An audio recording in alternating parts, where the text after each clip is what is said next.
श्रद्धालुओं, जय श्री कृष्ण, जय श्री राम, जय श्री राधे राधे, जय श्री महाकाल। इस प्रवचन में आपको श्रवण कराएंगे मंदराचल पर निवास।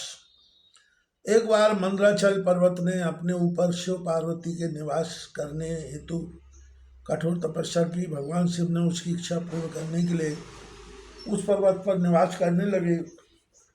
उस समय सृष्टि बहुत बढ़ गई थी। उस समय शुंभ निशुंभ नामक दो शक्तिशाली दैत्य उत्पन्न हुए। उन्होंने कठोर तपस्या करके ब्रह्मा जी से अवध का वर मांग लिया, परंतु अयोनिज जन्म रहित जगदम्बा के अंश से उत्पन्न, जिसको किसी पुरुष का स्पर्श न हुआ हो, ऐसी स्त्री की अभिलाषा करेंगे, यह तुम्हारी मृत्यु हो जाएगी। इस प्रकार का वरदान देकर ब्रह्मा जी अंतर्ध्यान हो गए। तब वे दोनों दैत्य वरदान प्राप्त करने के पश्चात देवताओं को परास्त करके त्रिलोकी पर शासन करने लगे। उस समय धर्म की मर्यादा नष्ट हो गई थी।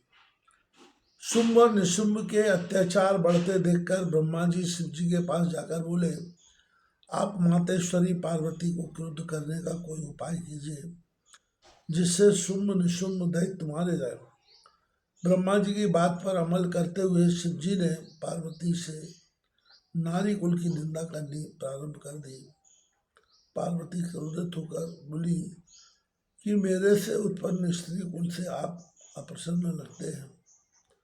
यदि आपको मेरे से प्रेम नहीं था तो मेरे साथ विलास क्यों किया, और यह बात मुझसे पहले क्यों नहीं बताई। यदि आप नारी निंदक हैं तो मैं इस शरीर को त्याग देती हूँ तथा किसी अन्य कुल में उत्पन्न हो जाऊंगी। इतना कहकर तप करने के लिए वह शिव जी से अनुमति मांगने लगे। इस पर भगवान भोलेनाथ बोले, हे देवी, तुम कैसी बातें कर रही हो? तुम संसार की माता हो और मैं जगत पिता हूँ, अतः तुम्हारे क्रोध से शुंभ निशुंभ दोनों का विनाश होगा। इस पर पार्वती जी ने ब्रह्मा जी की तपस्या की। उनके पास ब्रह्मा जी आए और वर मांगने को कहा। पार्वती जी बोली, मैं गौरी बनना चाहती हूँ। इतना कहकर वे फिर कठोरता करने लगी।